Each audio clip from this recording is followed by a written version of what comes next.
guys, I know there are so many new subscribers here, so I just want to say hello and welcome. I am so excited to have you guys here. So today I will be sharing what I ate when I had COVID, and I know I feel like I'm talking about COVID every single video, but I promise this will be the last one. And I just really wanted to share this video because I feel like a lot of people out there are probably going through what I had gone through, and I just hope that these recipes can help get you through your sick days as well. Now, when I was sick, I didn't cook every day. Obviously, you know, you feel weak and you don't really have the energy to cook. What I did was I made a huge batch of these and I would just freeze them, and we would reheat them over the microwave or the stove when we were hungry. My first recipe is a Chinese Instant Pot Congee, and this recipe is really my go-to for sick days, whether it be COVID or just a stomach flu. I feel like it just helps my body reset. You can also make this in a rice cooker if it has the porridge function, or you can make it in a donabe. You can follow those methods in my Japanese congee video. I will link it below. So to make congee, I like using a 1:5 rice to water ratio.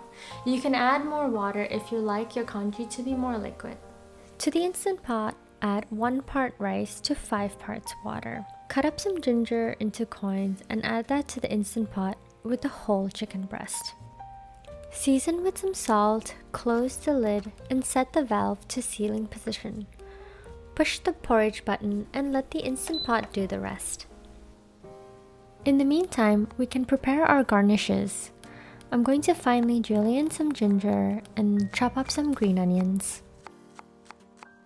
When the congee is ready, throw a towel over the valve and quick release the pressure. When you open the lid, the chook is pretty much ready to go. What I like to do is grab the whole chicken breast and use 2 forks and shred it apart. It will be super tender and literally fall apart.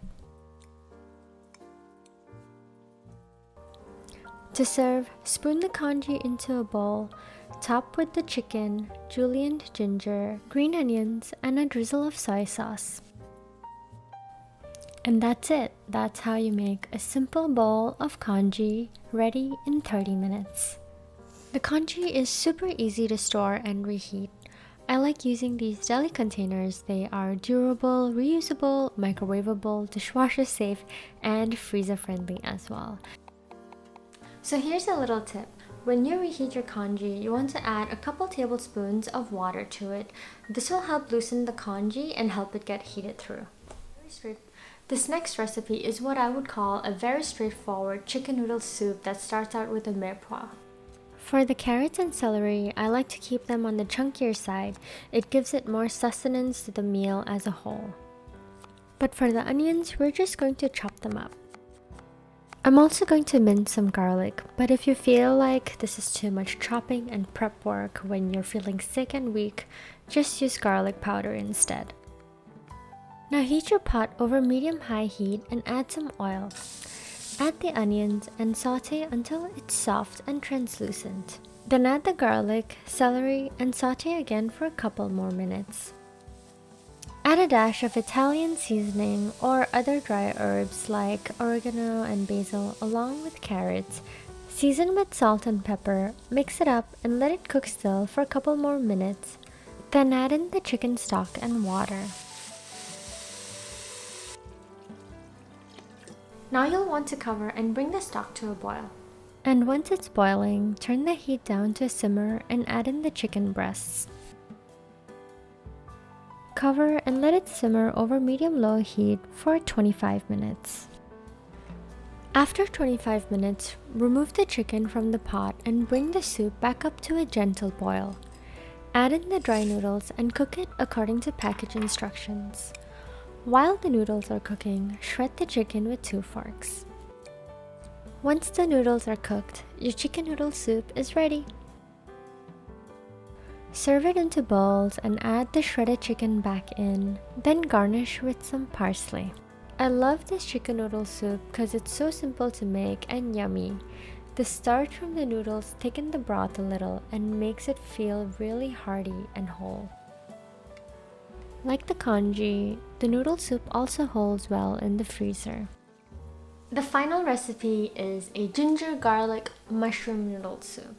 So this is a vegetarian recipe, but if you want to add some meat into it, you can make extra chicken in the previous recipes and then just top off this recipe with the extra chicken. Or you can add the chicken to this recipe as well. We're going to mince some garlic, ginger, remove the stems from the shiitake mushrooms, and trim the roots off the shimeji mushrooms. For the bok choy, we're going to split it in half so it looks cute like this. For carrots, I am using pre-shredded ones. It definitely cuts the work down, especially when you are unwell. Add some oil to your pot, and when it's hot, add the ginger. Saute until it's fragrant and then add the mushrooms. If your mushrooms start to give out a lot of water like this, turn the heat to high and allow the liquid to evaporate. Once the liquid has reduced, add the garlic and let the mushrooms cook to get a little sear on them. The mushrooms will shrink and reduce in size. So once you've got a nice sear and color on the mushroom, add in the chicken stock. Cover and bring it to a gentle boil over medium heat. While that's going, we can prepare our noodles. I'm using some dry udon noodles that I had in my pantry. You can use whatever you like and cook them according to the package instructions. I'm also going to cut up some tofu to top off my noodle soup with. So back to the soup. Once it's reached a gentle boil, add some of the soup to a bowl of miso and swish it around to dissolve it. But before we add this to the soup, add the bok choy and the carrots and let it cook for about 3 minutes or until it's bright green.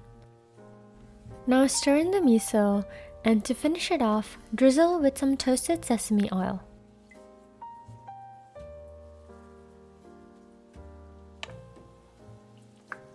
To serve, add the noodles to a bowl and top it off with the mushrooms, tofu, bok choy, garnished with some green onions, and there you have it, ginger garlic mushroom noodle soup. I hope you guys have found this video helpful. Give it a thumbs up if you did. I'll see you guys in the next video.